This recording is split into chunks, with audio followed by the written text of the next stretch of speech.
Assalamualaikum warahmatullahi. Saudara, betapa gencarnya kampanye anti-trinitas yang sekarang ini tidak hanya dilakukan oleh orang-orang yang berada di luar iman Kristen yang posisinya menyalahpahami iman Kristen, tetapi juga dilakukan justru oleh orang-orang Kristen sendiri yang tidak pandai memahami ajaran kitab suci. Terlebih-lebih dia tidak memahami sejarah gereja, sehingga trinitas mereka tidak bisa membedakan dengan tritheisme. Trinitas, sebagaimana kita bahas dalam pembahasan kita sebelumnya, bukan berbicara tentang jumlah, tetapi bicara tentang kebagaimanaan Tuhan. Ungkapan Arab untuk trinitas seperti yang sudah saya kutip dari buku Abuna Fadil Sidarus adalah As-Salus Al-Ahad, Salusul Ahad, bukan Salisu Salasya, sebagaimana yang sering sekali disalahpahami oleh pihak luar Kristen, secara khusus yang menggunakan teks dalam Al-Quran yang intinya kafirlah orang yang mengatakan bahwa sesungguhnya Allah adalah ketiga dari yang tiga. Laqad kafara alladziina qalu innallaha salisu salasa. Tritunggal itu bukan bicara tentang tiga pribadi Tuhan yang terpisah, tetapi bicara tentang Allah yang esa. Allah yang esa itu eksistensinya dikiaskan dengan Bapa. Lalu di dalam diri Allah yang esa itu ada firman-Nya yang kekal dan Roh-Nya yang kekal, yang selalu tinggal dalam wujud Allah yang kekal, yaitu firman-Nya dan Roh-Nya. Dalam kitab suci Perjanjian Baru, Kristus memberikan perintah yang dikenal dengan perintah agung, agar murid-muridnya pergi dan menjadikan semua bangsa murid Kristus, dan baptiskanlah mereka di dalam nama Bapa dan Putra dan Roh Kudus. Kata yang diterjemahkan dengan nama itu bentuk tunggal. Esto onomato patros, ketu iu ketu agiu pneumatos. Itulah sebabnya dalam sepanjang sejarah liturgi gereja kita selalu menegaskan keesaan itu. Misalnya ketika kita berdoa, Bismillah walibni warahil kudus al-ilahu wahid, demi nama Bapa dan Putra dan Roh Kudus, yaitu Allah yang esa. Atau dalam ritus gereja-gereja yang berbahasa Syriak, seperti gereja Maronit di Libanon, gereja Syriak Ortodok, gereja Assyria Timur, mereka mengucapkan dengan penegasan Had Allahu Sariro atau Had Allah Sarira, Bishem Abba Wabra Wiruha de Khutsa Had Allah Sarira. Di sini tegas sekali keesaannya. Ketika kita mengeksegese Perjanjian Baru, jelas sekali bahwa nama yang dimaksud itu adalah nama Allah Tritunggal. Ada kelompok-kelompok yang anti Tritunggal yang muncul akhir-akhir ini menafsirkan nama itu adalah nama Yesus. Saya sudah menjawab, nama Yesus adalah nama firman yang menjadi manusia, seperti yang disebutkan dalam Matius pasal 1 ayat 21. Dan itu pun berjenis kelamin laki-laki, padahal Tuhan dalam keabadiannya tidak bergender. Allah itu tentu beyond gender karena mengatasi ruang, mengatasi waktu. Nah, saudara yang terkasih dalam Tuhan, apakah nama ini menunjuk kepada eksistensi Allah yang satu? Sekalipun dalam eksistensi yang satu itu ada di dalam wahdaniyat bin nisbah, keesaan dalam relasi antara wujud ilahi, the existence of God, lalu firman-Nya yang kekal dan Roh-Nya yang kekal, yang disebut dengan Ruach HaKodes atau Ruhul Kudus. Apakah arti nama dalam budaya Ibrani? Tentu nama di sini dipahami dalam konteks budaya di mana Alkitab itu ditulis. Nama dalam budaya Ibrani itu memiliki tiga makna. Yang pertama adalah pribadi itu sendiri. Nama adalah pribadi itu sendiri. Dan yang kedua, nama artinya pribadi yang mengungkapkan diri, menyatakan diri. Dan yang ketiga, pribadi yang hidup dalam karyanya. Dan memahami teks ini tidak mudah. Tetapi apabila kita setia dengan kitab suci dan kita membaca kitab suci secara benar, apalagi kalau kita memahami sejarah kitab suci, kita dengan mudah menangkapnya. Misalnya, tatkala pribadi itu diartikan dengan pribadi yang dinamakan itu sendiri. Itu misalnya disebutkan di dalam kitab Yosua pasal 7 ayat 9. Mereka akan melenyapkan nama kami, dan bagaimana kau lakukan untuk memulihkan namamu? Maksudnya ya Tuhan, mereka akan melenyapkan nama kami, artinya mereka akan membunuh kami. Jadi nama itu adalah eksistensi yang dinamakan. Makanya kadang-kadang di dalam literatur Kristen yang berbahasa Arab, kata himself itu digunakan kata huwa datuhu. Misalnya kita bisa menyebut di dalam kitab Injil Yohanes pasal 26 ayat 25. Di dalam terjemahan bahasa Arab, tidak hanya satu terjemahan. Dalam terjemahan Van Dyck Bible, dalam terjemahan Yesuit di Lebanon yang diterbitkan di Darul Kitabil Muqaddas Bisarkil Ausat, semuanya di situ digunakan kata-kata zat, dan kata zat tidak berarti itu adalah zat cair, zat padat seperti penggunaannya dalam bahasa Indonesia.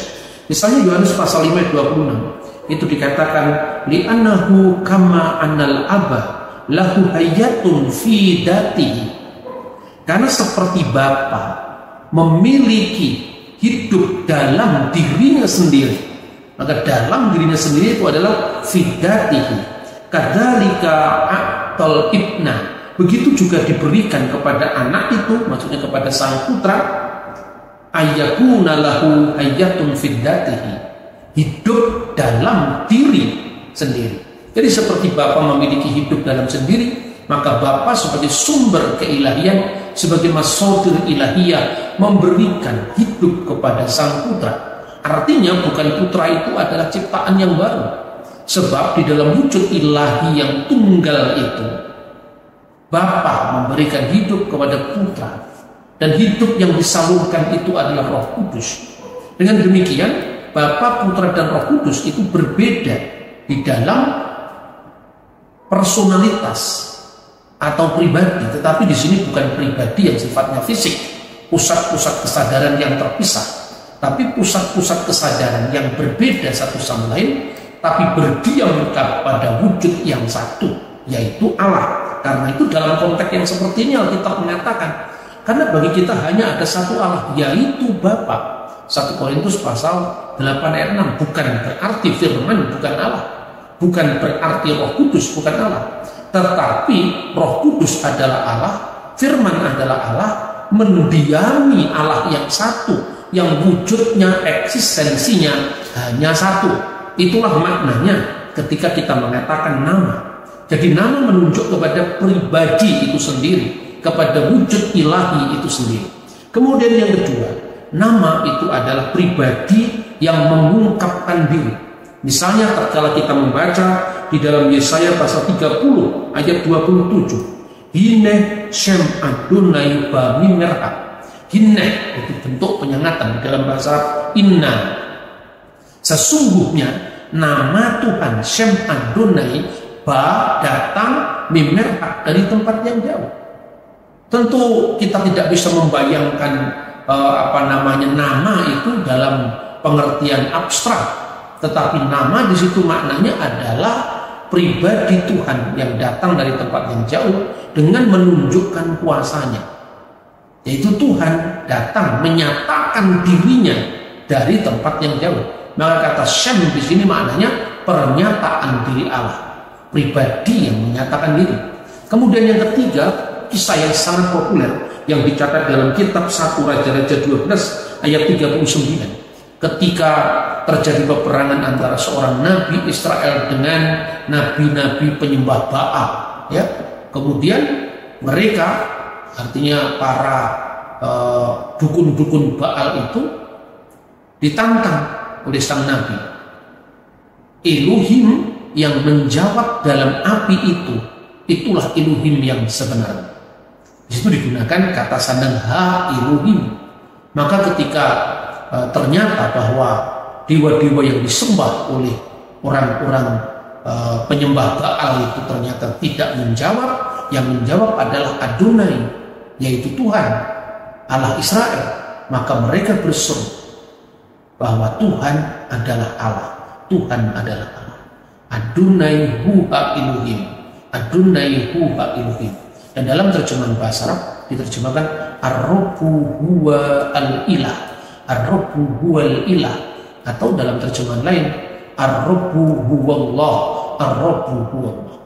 Nah, ini artinya Allah datang dengan menyatakan diri, maka nama adalah pribadi yang menyatakan diri. Dan yang ketiga dalam proses pertarungan antara Israel dengan Baal tadi adalah nama, itu artinya dia yang datang dengan kuasanya yang dahsyat. Maka dengan menyebut baptiskanlah dalam nama, itu artinya nama Tuhan yang di situ tercakup Bapa, Putra, dan Roh Kudus. Nah, saudara-saudara sekalian, dalam liturgi atau di dalam peribadatan, karena tentu agama itu memiliki 3 aspek. Yang pertama ortodoksia, yaitu kebenaran dalam ajaran, dan yang kedua adalah ortolatria, kebenaran dalam penyembahan, dan yang ketiga adalah ortopraksia, kebenaran dalam praktek hidup yang lurus, praktek hidup yang benar. Nah, dalam konteks ortodoksia yang kemudian disambung dengan ortolatria, yaitu iman yang benar yang kemudian dilaksanakan dengan ibadah yang benar.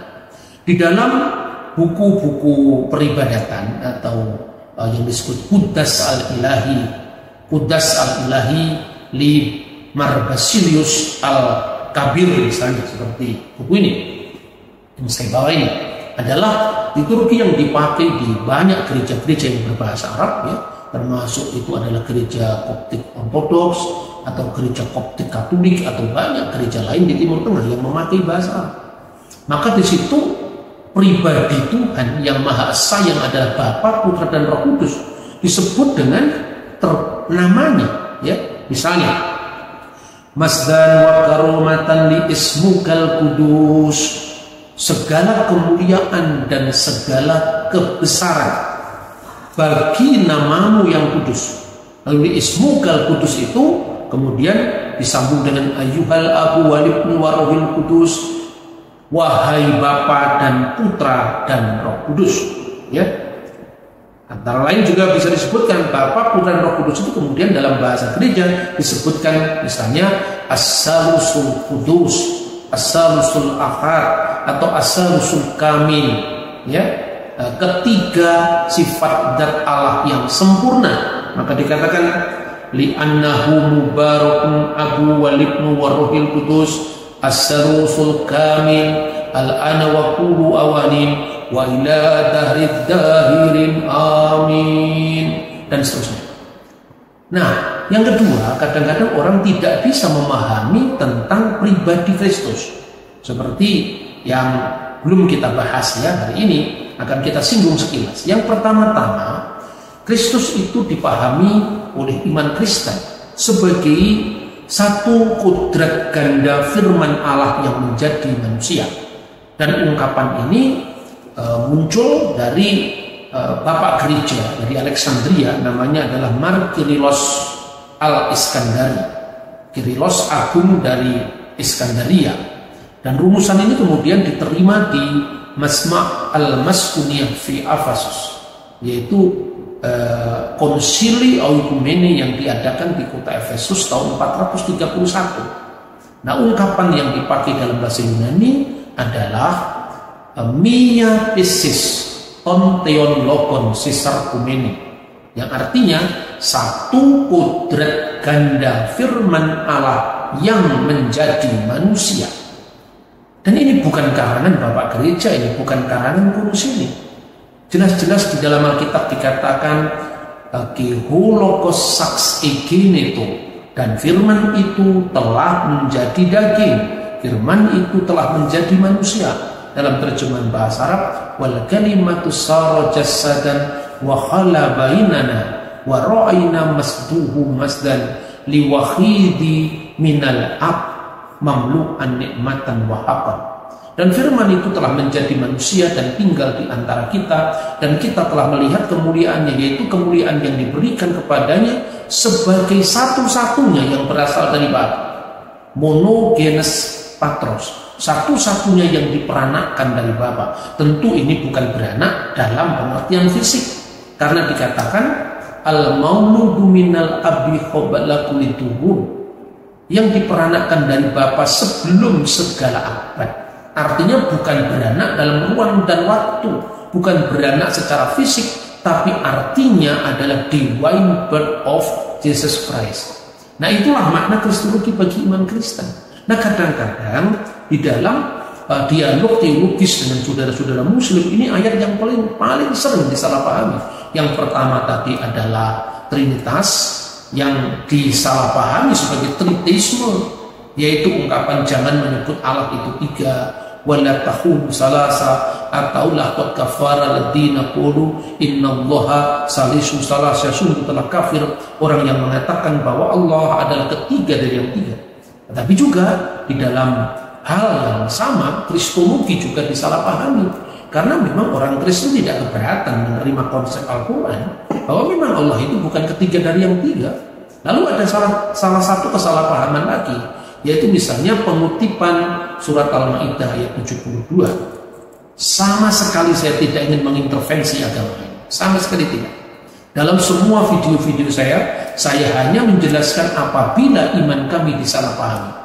Dan teks ini akan saya jelaskan. Tentu saya bukan berpretensi sebagai ahli ilmu Al-Quran, sama sekali tidak. Tapi ini secara bahasa saja, bahwa apa yang dituduhkan oleh beberapa penafsir, beberapa ulama tentang iman Kristen itu salah alamat. Jadi kan yang disebutkan dalam Al-Quran itu adalah laqad kafara alladziina qulu innallaha huwal masihu Isa ibnu Maryam. Sungguh telah kafirlah orang yang mengatakan bahwa sesungguhnya Allah adalah Al-Masih Isa putra Maryam. Tidak ada ajaran gereja di muka bumi ini, baik itu gereja-gereja ortodok, gereja Katolik Roma, Katolik Ritus Timur, ada Melkit, ada Koptik, ada Syriak, ada Maronit. Tidak ada satupun yang percaya bahwa Allah itu adalah Yesus. Nah, kalau sekarang di dalam percakapan modern muncul ada kelompok yang disebut Oneness Pentakostal, mungkin itu yang dimaksudkan Al-Quran, itu cocok gitu, Allah itu adalah Yesus. Tetapi gereja sepanjang abad tidak pernah muncul ajaran seperti itu. Yang namanya ajaran Oneness Pentakostal itu kan baru muncul tahun 1900-an. Itu munculnya kira-kira zamannya kebangkitan nasional di Indonesia, zaman Budi Utomo itu. Dan itu tidak mewakili ajaran gereja yang gereja yang universal, gereja yang Katolik sepanjang abad. Karena itu hanya segelintir suara-suara sumbang orang yang tidak memahami kitab suci dengan baik, karena mereka kabur mengartikan kata nama dan nama Yesus dan sebagainya. Nah, oleh karena itu secara jelas saya harus luruskan, baik ke dalam maupun keluar saya mau sampaikan Allah itu bukan Yesus, tetapi Yesus sebagai firman Allah dalam kodrat ilahinya sebagai firman Allah, tentu yang tidak kelihatan, yang bukan makhluk, ya, yang tidak diawali waktu, yang tidak diakhiri waktu, karena merujuk kepada firman Allah yang tinggal kekal dalam wujud Allah yang esa tadi. Itulah yang disebut firman itu bersama-sama dengan Allah, dan firman itu adalah Allah. Dan ini tercatat di dalam Injil Yahya atau Injil Yohanan atau Injil Yohanes 1 ayat 1, ya, fil badil kana kalimah wal kalimatu kana indallah wa kana kalimatullah. Hadza kana fil badi indallah kullu syai'in bihi kana wa bi ghairihi lam yakun syai'un mimma kana. Pada mulanya adalah firman, dan firman itu bersama-sama dengan Allah, dan firman itu adalah Allah. Firman itu sejak semula bersama dengan Allah, karena tidak mungkin Allah pernah ada tanpa firman-Nya. Tidak mungkin ada waktu Allah itu ada tanpa firman. Dan inilah ajaran Arius yang kemudian dinyatakan atau dianatema, dinyatakan sesat dalam sejarah gereja. Dan yang menyatakan sesat ini bukan satu gereja atau oknum per oknum, tetapi ini gereja universal sebelum skisma, sebelum perpecahan. Nah, saudara-saudara, kenapa Allah itu bukan Yesus?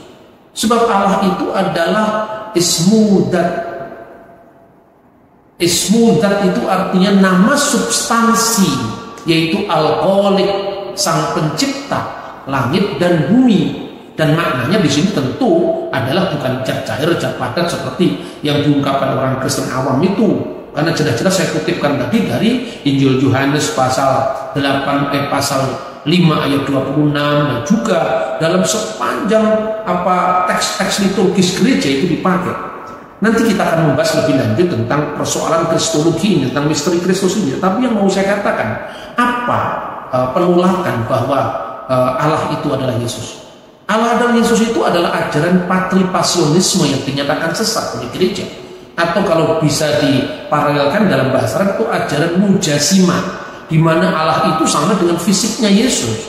Dan ini mungkin mujasimah modern ini ya adalah ajaran Pentakosta Oneness tadi. Padahal itu bukan ajaran kitab suci, bukan ajaran para rasul, itu angan-angan orang dari abad 20, awal abad 20.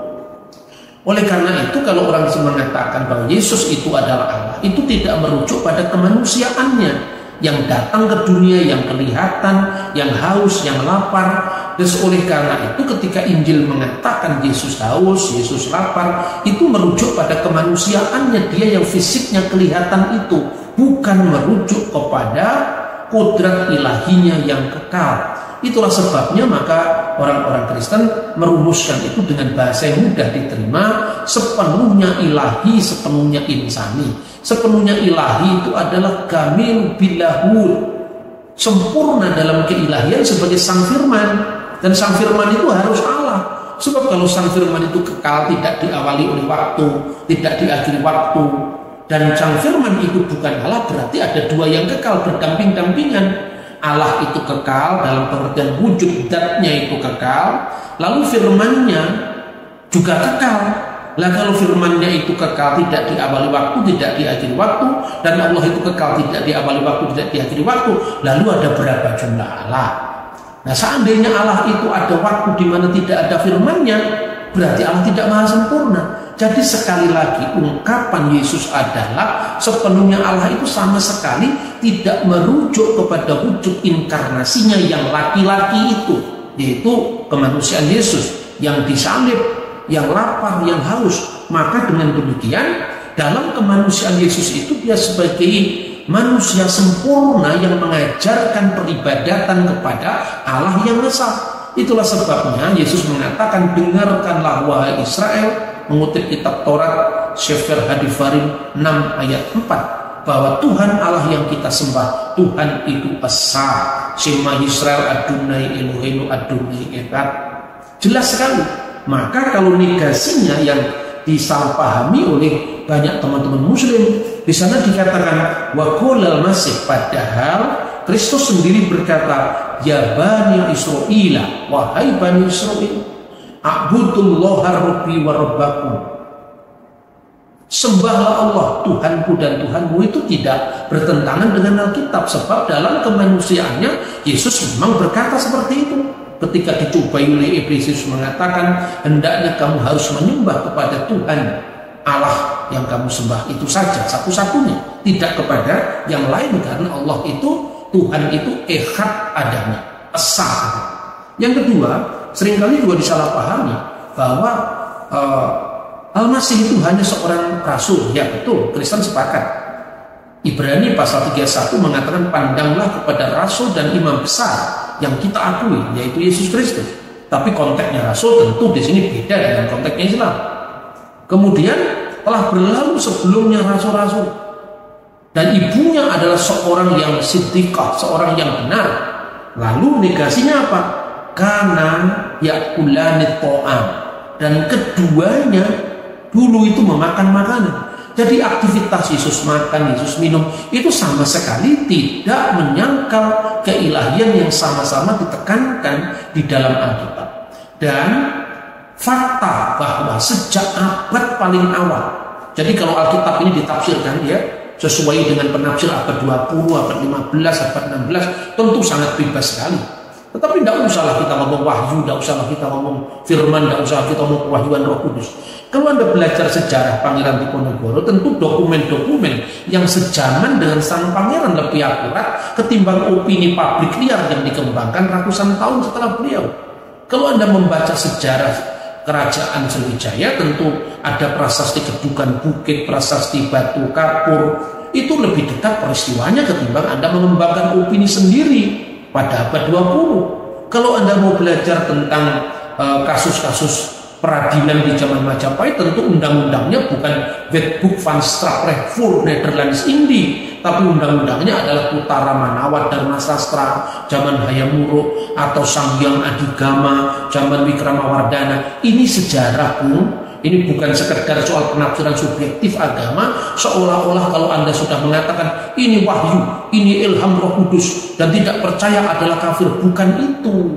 Tetapi bagaimana juga wahyu tidak semena-mena, karena sejarah adalah sejarah.